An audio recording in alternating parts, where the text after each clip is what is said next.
take. The Cowboys made the most of their Christmas Day matchup against the Commanders despite having nothing to play for. Dak Prescott threw for over 300 yards and 2 touchdowns, and the Cowboys won the game 30-23. Here's Dak on whether he'll be on the field next week. I love this game. I love any opportunity that I get to play it. And so with like that being said, I mean, yeah, if I get to go out there, I'm going to give it my best. Big difference. Big difference. A lot of pride. I think that's another reason, right? Like, I want to play. In a season, me being healthy, I've never had in all of my life career, a season under 500. So that tie is going to come in to play really well. So it's a huge difference. It's one of those things that, I mean, yeah, it's just pride. It's pride, honestly. Final game of the season is in New York against the Giants for the Cowboys, and that sounds like a quarterback who certainly wants to play in that game. Mike, should he? Yes. And you want to know why to love Dak Prescott? Just watch that. That guy loves football. And knowing Brian Schottenheimer the way I do, he's probably in the office right now watching Giant film. Like, they will go in next week trying to win that game. And you don't think he's doing that? I don't really care if he's doing But that's why Dak's the leader. That's why he's getting paid $60 million a year, and he absolutely should play. That is a tone setter. And for all the things we talk about, what the Dallas isn't, with Jerry Jones making the decision, you want your best player, your quarterback, to finish out the season, and I'm so glad that RC agrees with Look me. at RC. So why don't you think he should play? First off, and excuse my language, if Dak Prescott don't go sit his ass down and stop this, Dak Prescott has had 2 season-ending injuries. Dak Prescott knows what it's like to not be able to play, to not be able to get on the field, to not be able to have an offseason where you can train and get better. You watched him this year.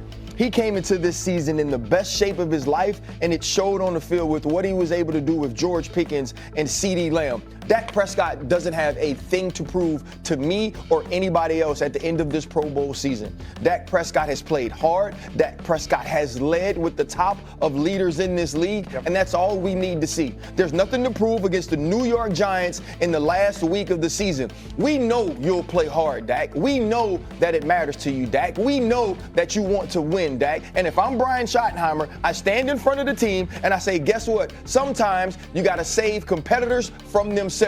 Dak Prescott ain't playing, because if anything, I'm talking about anything, if he break a fingernail, if one of his eyelashes fall out, if his shoestring come untied, that's on the head coach. To me, that is so not what you should be doing. You should be saying, hey, this is a great competitor, and I want to see these young players like the Donovan Ezrakus, the Shavon Revels, and all those other guys. That's what we want the Dallas Cowboys to stand for, whether it's preseason, regular season, postseason, exhibition, international, mini camps. I don't care. I want competitors. Mike Tannenbaum, yes, and it's a contact sport. Mike Tannenbaum, you better stop this.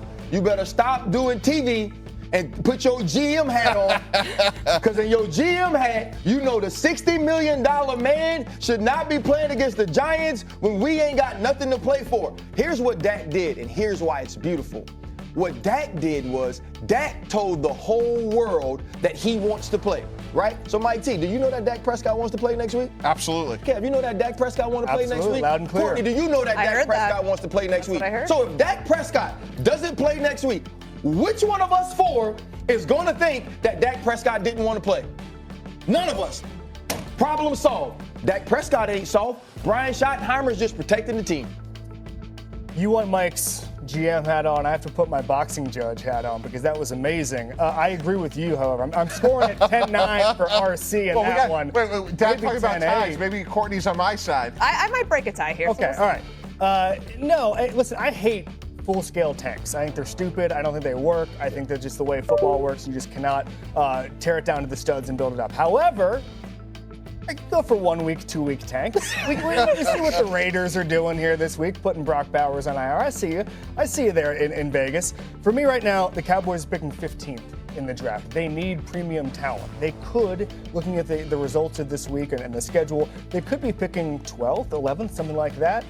You're going to want that pick. You're going to want that pick. You're already getting the draft capital for the Micah Parsons trade. So for me, I'm looking at it and saying, Go into the offseason, you're feeling okay. You know what you need to do. You know you need to fix the defense. You know there are no questions around Dak Prescott. Sit him this week. And by the way, you mentioned Mike. Brian Schottenheimer watching Giants film. God bless him, because he's the only person who wants to watch the Giants right now. He might be able to claim hazard pay if he's watching the New York Giants right now. Holy moly. Come on, Courtney. So here's where I'd break the tie. Let Dak start the game. Let Joe Milton get some reps in, their backup quarterback. Let him play the second half. Nobody wants to win this game. To your point about the Dallas Cowboys needing to stay, try to maybe improve their positioning, maybe move up into the top 11, who knows? The New York Giants don't want to win this game either, because the Raiders and them have I don't equal care record. if they win or lose. I don't care where they pick. You watch that game? Dak Prescott was sacked 6 times, y'all. Frankie Louvu hit him 1 time just for good measure after he was sacked. He doesn't need to be touched by anybody but his children until next football season. That's it. He got to hold his kids. If he get tackled, it's because the kids want to play. That's it, y'all. Why are we talking about where they draft at? And guess what? Because it helps. If they draft 11, but Dak Prescott can't play next year early because he hurt, what they going to do? Be sorry as hell. What are we talking? We talk about the Cowboys more than any other team on this network, and we talk about culture. We talk about how it's dysfunctional. Well, you want functional? You start with the best player on your team, leading them out. Mini camp, any time of year, just tell me when to show up. That's what you want to compare. The next clip of Dak Prescott I see better be in Cancun. Bro, you want dysfunctional? I'll show you dysfunctional. Run the Dallas Cowboys out there without Dak Prescott. That'll be as dysfunctional as you want it to be. That's right. And that includes... Mike, I have a question.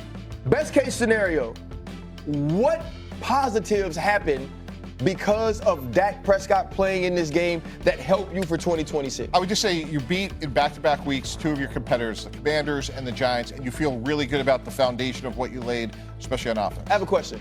You gonna remember you beat the Giants next year when the season starts? What about, this is a new season. What happened last season doesn't count. You gonna remember you beat the Giants? Hell no. If you beat the Giants with or without Dak Prescott, it ain't gonna matter, because everybody beats the Giants. He don't need to play. Brian Schottenheimer. Play this into Brian Schottenheimer. Don't put Dak in that game. Don't you listen to Mike T. Don't listen to him. I don't know. 8-1 seems to be a big sticking point here for Dak Prescott to finish with a record like that. Come on, Dak. 7-9-1. Practice on Tuesday. Dak, if your back don't get tight Nikola on Wednesday. Jokic put on a historic performance on Christmas, while Wemby and the Spurs keep stacking wins against OKC. Which team poses the biggest threat to the Thunder in the West? And the Knicks put together an impressive comeback yesterday in a win against the Cavs. Does this prove that New York is primed for an NBA Finals run? First Take next.